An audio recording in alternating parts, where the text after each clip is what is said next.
एक साधु एक गांव में हर रोज भिक्षा मांगने जाता था। जिस घर में भी जाता कोई आटा, दाल या चावल कुछ भी दे देता और वह अपना इस तरह पेट भर लेता था। उसी गांव में एक व्यक्ति उसको हर रोज भिक्षा में गोबर देता और यह कहकर डांट देता कि भगवान ने तुझे हाथ पैर दे रखे हैं, कुछ काम करके खा ले।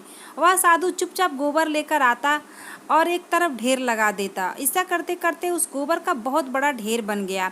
साधु भी हर रोज भिक्षा मांगने जाता, वह आदमी हर रोज भिक्षा में उसको गोबर डालता और गांव के लोग खाना देते। ऐसा करते करते दोनों का समय बीत गया और जब दोनों अपनी जीवन यात्रा पूरी कर भगवान के घर पहुँचे तो गोबर डालने वाले इंसान को खाने में भगवान के घर गोबर मिला। तो उसने भगवान से कहा कि हे प्रभु, मैं गोबर कैसे खा सकता हूँ। भगवान ने कहा कि जब साधु तेरे घर भिक्षा मांगने जाता था, जिसका कोई और भिक्षा मांगने के सिवाय कोई चारा नहीं था, तो आप उसको भिक्षा में गोबर देते थे। वही गोबर का ढेर अब इतना बड़ा हो गया कि आपके खाने के हिस्से में गोबर ही आएगा। तो उस व्यक्ति ने भगवान के पैर पकड़ लिए और कहने लगा, भगवान, मैं गोबर नहीं खा सकता, कृपया इस समस्या का कोई समाधान बताएं। भगवान ने कहा, कर्मों का फल अवश्य ही भोगना पड़ता है। अब वह इंसान प्रभु के आगे रोने और गिड़गिड़ाने लगा।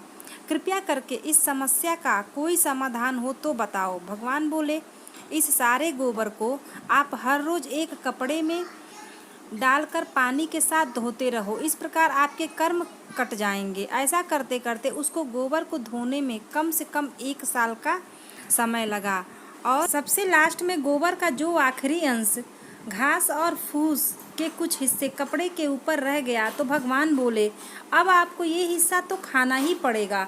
वह इंसान फिर रोने लगा और कहा कि इसको कैसे खाऊं।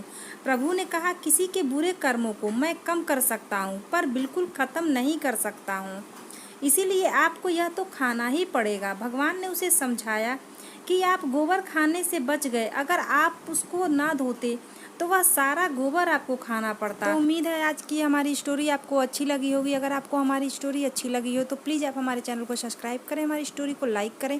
मिलते हैं ऐसी एक और स्टोरी के साथ, तब तक के लिए नमस्कार।